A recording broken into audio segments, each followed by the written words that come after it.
मित्र हो, मी राजू कीर्तने लोकजीवन यूट्यूब चॅनलमध्ये आपलं स्वागत करतो. आज मी नंदनवन कॉलनीमध्ये हे 2 PSI माझ्याकडे आले होते चौकशीसाठी. त्यांच्याशी गप्पा करूया.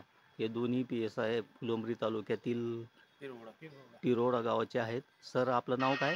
नारायण बबन चव्हाण. नारायण बबन चव्हाण. आणि तुमचं सर? समाधान केशव शिंदे. इकडे कसं काय आले सर तुम्ही आता? हे आपल्या आता बहुरूपी कलाकार असतं ना सर. चौकशीसाठी आले आता? चौकशीसाठी आलो. कोणाची चौकशी होती? ते काय तुमच्या साहेब तुमची चौकशीला आलो ना साहेब आता. हां मग आपलं वर्ष चालू आहे इकडे आता. हां खरं गाडी चालू आता गाडी आणली. हां बिन चाकाची 9 लाखाची गाडी आणली. हां जिलेबीच्या हातकडी शेंगदाण्याच्या गोळ्या आणल्या साहेब. तुम्हाला बॅगीत टाकून न्यायचं साहेब. आता गाडीत बसवाल तुम्हाला. बरं. त्याच्यानंतर कुठे जाणार आहे सर तुम्ही चौकशीला? आता जाऊ फलपूरच्या कॉलनीमध्ये. बरं.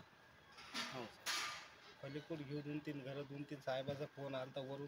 हां त्यामुळंच जाणं गरजेचं आहे ना साहेब. बरं. मग त्यांची चौकशी घ्यायची आता. हां नाही तर आरोपी पळून जातील.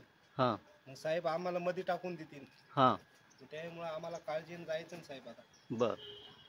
चालेल सर. बोला ना. बरं. कसं आता घेऊन जायचं साहेबांना. आता गाडी उभं गेलं पुलाखाली आम्ही. हां बस बंदोबस्त चालू आहे कडक. हां हां हातकडे आणल्या जिलेबीच्या हां तुम्हाला न्यायला. हां बिन चाकाची 9 लाखाची गाडी आणली बरं. साहेबांना न्यायला. हां गाडी करेली उभा. हां तुम्हाला घेऊन जाणं लागेल साहेबांकडे. हां ठाणे आमचं रिकामं ठाणं. हां हो बरं. रिकामं ठाण्यात नेणे तुम्हाला आता. बरं. रिकाम्या ठाण्यात नेऊन काय करसाल? बस बिन पगारी फुल अधिकारी. बरं जंगल पेटले का चालले घरी. बरं. मग आता बंदूक नेमकी घरी राहिली साहेबाची. हां बंदूक आता बंदोबस्त कुठं लावला तुम्ही आता? बंदूक चार्जिंगला लावली आहे सध्या आता. बरं हो चार्जिंग संपली बंदूक मधली. बरं. गोळ्या आहेत का बंदुकीमध्ये? आहे ना शेंगदाण्याच्या गोळ्या. शेंगदाण्याच्या गोळ्या? त्याने माणसं मारतात का? एक गोळीमध्ये सगळे ढेर. एक गोळीमध्ये सगळे ढेर? हां मेलेले माणसं मारते ना साहेब. बरं. आणि जिवंत? जिवंत पळून जाते. बरं बरं. हो चला जय हिंद. जय जय